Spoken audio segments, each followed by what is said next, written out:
alwehlanga lungehlanga bafowethu, kubuhlungu kuthina sonke silahlekelwe kakhulu ileya nsizwa yaseMambatheni. Ngiphinde futhi ngithi dudu bafowethu kubalandeli bomculo kaMaskandi, ngoba leya nsizwa besiyazi kakhulu kubalandeli bakaMaskandi. Sithi dudu bafowethu kubo bonke abantu abayaziyo. Bese ngicela bafowethu ukuthi bafowethu ake sizameni ukushintsha indlela esenza ngayo nendlela esiyiphatha ngayo, kakhulukazi kwi-social media.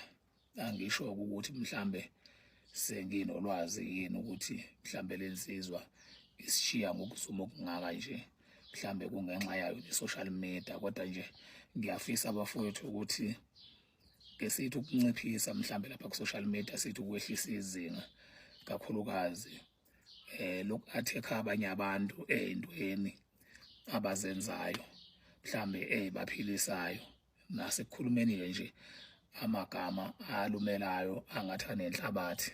Mawuphatha igama lomunye umuntu utholakala ukuthi usuliphatha ngeze, ngoba asifane singabantu bafowethu. Abanye abantu abathindwa nje, futhi masuze wamthinda kusho ukuthi kuyaphoqa ukuthi mbulale, ngoba uma ungambulalanga uzobulala wena. So bafowethu, angiboni ukuthi ukhona umuntu ofisa ukuyithola ngaphansi kwaleyo situation enjalo, ukuthi sekufanele ukuthi abulala umuntu, ngoba mengambulalanga lowo muntu uzobulala yena.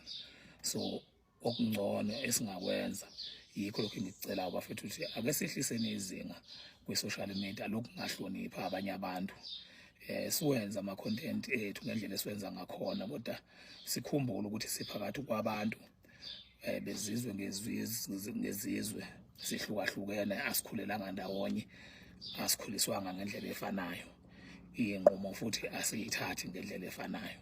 So ungaboni omunye umuntu mangabe enza into ngendlela yakhe ubusuthi nawe uzokwenza okucisha okufana nale ndlela nayenza ngayo, ngoba awumazi ukuthi mhlambe yena uqale walungisaphi mande enza wena lento obona ukuthi iyamsebenzela yena, akavelelwa nkinga. So ukubukela kakhulu kwabanye abantu, mhlambe mawubona omunye umuntu mhlambe ekhuluma ulimi olunenhlabathi kwi-social media ubusuthi nawe uzolukhuluma, kungenzeka wena mhlambe kukudalela inkinga, ngoba awazi lowo muntu mhlambe olikhulumayo ukuthi yena kukuphi mhlambe la eqale walungisa khona. Bakhona yena abantu aqale waxhumana nabo, mhlambe bamnika imvumo ukuthi hayi engakhuluma ngale ndlela akhuluma ngayo, meyekhuluma ngamagama abo, ngeke uze wazi. So nje bafowethu, ngiyacela kakhulu ukuthi i-social media siyihlonipheni bafowethu, futhi sikhumbule ukuthi mangabe usulimele waze wavelelwa ingozi yokuhamba emhlabeni, lapho awuzilimalele wena, usulimalela abakuthandayo, ulimalela umndeni wakho, wenza iy'ngane zakho iy'ntandane, uhlukumeza abantu abakukhonzile, ubazwisa ubuhlungu. So bafowethu, ngiyacela kakhulu ukuthi i-social media siyihloniphe. Ngiyabonga kakhulu bafowethu.